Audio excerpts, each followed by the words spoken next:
अंजना अनुपमा की सास है, जो अपनी बहू को बहुत सताती है और उसे दिन भर परेशान करके रखती है। एक रोज अनुपमा बाजार जाती है। घर लौटते वक्त वो सोचती है, आज थोड़ा घूमते हुए चलती हूँ, क्या पता इसी बहाने मेरा मन भी ठीक हो जाए। अनुपमा बाजार से होते हुए मोहल्ला मोहल्ला होते हुए निकलती है। तब उसे एक घर से हल्ले की आवाज सुनाई देती है, जहाँ एक सास अपनी बहू को दहेज न लाने के लिए ताने दे रही थी। दहेज न लाने के कारण इतना सुनना पड़ रहा है बेचारी को। थोड़े दूर चलने पर फिर से उसे एक घर से झगड़े की आवाज सुनाई देती है। अरे बेशरम, कभी इतनी महंगी साड़ी देखी भी है क्या तूने? इसे धोने के लिए किसने कहा था तुझसे? ओ दीदी, इस पर चटनी गिर गई थी तो मैंने सोचा खराब हो जाएगी तो मैंने धो दिया। इसके पैसे कौन देगा? तेरा बाप? मुझे मेरे पैसे कहीं से भी तू ला कर दे, मुझे नहीं पता। सबकी जिंदगी में कोई ना कोई दुख है, कोई भी इस दुनिया में खुश नहीं है। थोड़ी दूर चलने के बाद वो अपने घर के पड़ोस में आकर रुकती है, जहाँ से भी उसे कुछ ऐसी ही आवाज सुनाई देती है, जहाँ की मालकिन अपनी कामवाली से कह रही थी, आती तो तू है नहीं और तुझे पैसे चाहिए। इस महीने की पगार तुझे नहीं मिलेगी। मालकिन, अगर पगार नहीं दोगी तो मेरे बच्चे क्या खाएंगे? मुझ पर नहीं तो कम से कम मेरे बच्चों पर तो रहम कीजिए। मुझे नहीं पता, तेरा तू जाने। मैं तुझे एक फूटी कोड़ी नहीं दूंगी, जा भी। नौकरानी रो कर घर से निकलती है। उसे देखकर अनुपमा कहती है, इस दुनिया में इतना कम है, मेरा गम कितना कम है। अनुपमा की आंखें भर आती है और वो कामवाली को रोक कर कहती है, बहन ये लो पैसे, कुछ दिनों तक तो तुम्हारा गुजारा हो जाएगा, फिर मैं देखती हूँ ये औरत कैसे तुम्हारे पैसे नहीं देती। ये मेरा नंबर है, तुम मुझे फोन करना। ठीक है दीदी, आप मेरे लिए भगवान से कम नहीं है। जहाँ मुसीबत में अपने भी साथ छोड़ देते हैं, वहाँ आप पराये की मदद कर रही हैं। आपका एहसान कभी नहीं भूलूंगी मैं। अरे इसमें एहसान की कोई बात नहीं है। अनुपमा अपने घर चली जाती है और उसके दिमाग में बस लोगों की तकलीफें घूमने लगती है। मुझे इन लोगों की तकलीफ दूर करनी होगी। अनुपमा अगले दिन 3 औरतों की एक टीम बनाती है और उन लोगों से कहती है, हम एक समिति बनाते हैं जिसमें हम दुखी औरतों की मदद करेंगे। बहनों, हमारे आसपास की जो औरतें दुखी हैं, हमें उन पर अपनी नजर रखनी होगी और उनकी मदद करनी होगी। अगर समाज को सुधारना है तो हमारी ये कदम बहुत जरूरी है। हाँ अनुपमा, तूने ठीक कहा। एक औरत ही दूसरी औरत की दुश्मन है, हमें ये सोच बदलनी होगी। अनुपमा उस कामवाली को फोन करती है जिसने उसे नंबर दिया था। तुम अभी के अभी यहाँ चली आओ, आज तुम्हारा हक हम तुम्हें दिलवा कर रहेंगे। दीदी मैं अभी आती हूँ। नौकरानी अपनी मालकिन के घर के नीचे आ जाती है, जहाँ अनुपमा विनीता और रेखा के साथ पहले से ही खड़ी थी। चलो अंदर चलो। चारों औरतें साथ में अंदर जाती हैं। कामवाली के साथ सबको आता देख मालकिन की सांसें एक बार के लिए रुक जाती है, फिर कहती है, कौन हो तुम लोग और मेरे घर में कहाँ घुसी चली आ रही हो? हम इंसाफ के लिए आए हैं और आज इंसाफ किए बिना नहीं जाएंगे। आपको शर्म नहीं आती एक गरीब के पैसे खाते हुए? कितनी मुसीबतों से बेचारी अपने बच्चों का पेट पालती है। एक औरत होकर दूसरी औरत का दुख नहीं देख पा रही हो तुम? क्या? कौन सा दुख? इसने काम नहीं किया, 15 दिन से छुट्टी पर थी। मेरी बच्ची बीमार थी मालकिन, मैं सच कह रही हूँ। आप मेरा 5 दिन का पगार काट लो बस। अच्छा, 5 दिन के बदले पूरे महीने का पगार रख लोगी तुम क्या? इतने पैसे होकर भी तुमसे बड़ा दिल इस कामवाली का है, जो खुद ही तुमसे कह रही है कि 5 दिन का पगार काट लो। ऐसी मुसीबत में तो कोई भी मदद कर देता है, लेकिन तुम तो इसका पूरे महीने का पैसा खाने पर तुली हो। चुपचाप से इसके पैसे दे दो, वरना क्या? नहीं दूंगी मैं पैसे, ये हमारा पर्सनल मामला है।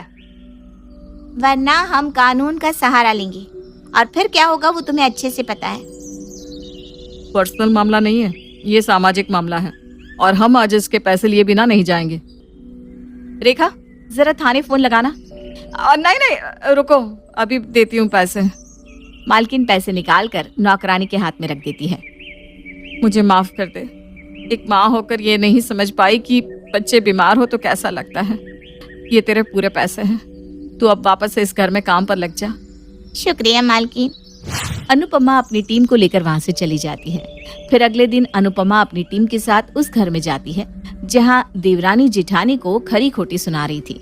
अनुपमा जब जाती है उस वक्त भी जेठानी देवरानी पर चिल्ला रही थी और इस तरह से औरतों को अपने घर में आता देखकर जेठानी कहती है, मुंह उठाकर कहाँ चली आ रही हो?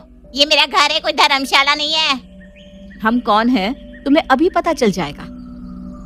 तुम जो भी हो, मेरी भाभी से ऐसे बात नहीं कर सकती हो, वरना मैं तुम्हें छोड़ूंगी नहीं। ये देखो, जेठानी होकर भी तुम इस पर चिल्लाती हो और ये इतना सुनने के बाद भी तुम्हारे लिए हमसे लड़ रही है। छोटे घर से आई है, फिर भी इसे पता है कि परिवार को जोड़े कैसे रखा जाता है और तुम बड़े घर से होकर भी कुछ नहीं हो इसके सामने। अगर हम औरतें ही एक दूसरे की दुश्मन बनकर एक दूसरे को ताने देती रहेंगी तो कैसे चलेगा? जिठानी हो तो जिठानी की तरफ बड़प्पन दिखाओ और अपनी देवरानी को उसका हक दो। इस घर में बराबर की इज्जत दो, क्योंकि वक्त पड़ने पर यही देवरानी बाहर वालों से तुम्हारे लिए लड़ेगी। जिठानी की आंखों से आंसू बहने लगते हैं। बहन, तुम मुझे माफ कर दे। ये घर उतना ही तेरा है जितना मेरा है। आज से इस घर की चाबियां तेरे पास भी रहेगी। हम दोनों में कोई अमीर और गरीब नहीं है अब से। अब हम दोनों एक ही घर की हैं और दोनों बराबर हैं। जेठानी जी, मुझे पता था आप मन की बुरी नहीं है। दोनों देवरानी जेठानी एक दूसरे के गले लगती हैं और अनुपमा को धन्यवाद देते हुए कहती हैं, आज तुम्हारे कारण ही हमारा परिवार एक हो पाया है। देवरानी जेठानी मिलकर अनुपमा और बाकी दोनों औरतों को खाना खिलाती है। फिर अनुपमा और उसकी टीम अपने अपने घर चली जाती है। अनुपमा के अपने घर पहुंचती ही उसकी सास अंजना उस पर चिल्लाने लगती है, घर का काम कौन करेगा? तेरा बाप। आजकल पता नहीं कहाँ चली जाती है मुंह उठाकर। सारा काम ऐसा का ऐसा पड़ा है।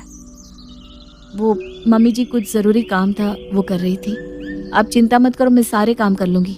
कुछ जरूरी काम था वो कर रही थी। आप चिंता मत करो, मैं सारे काम कर लूंगी। अनुपमा आने के साथ ही काम में लग जाती है। अगले दिन फिर अनुपमा अपनी टीम के साथ उसी सास बहू के घर जाती है जहां सास अपनी बहू पर दहेज के लिए चिल्ला रही थी। तभी रेखा अनुपमा से कहती है, अनुपमा, मेरे पति की तबीयत बहुत खराब है, मुझे कुछ पैसे की जरूरत है। अनुपमा रेखा को तुरंत पैसे देती है। तू जाओ, पहले अपने पति का इलाज करवा जा। अनुपमा और विनीता सास बहू के घर पहुंच जाती है। हमने सुना है कि आप अपनी बहू को दहेज के लिए रोज प्रताड़ित करती हैं।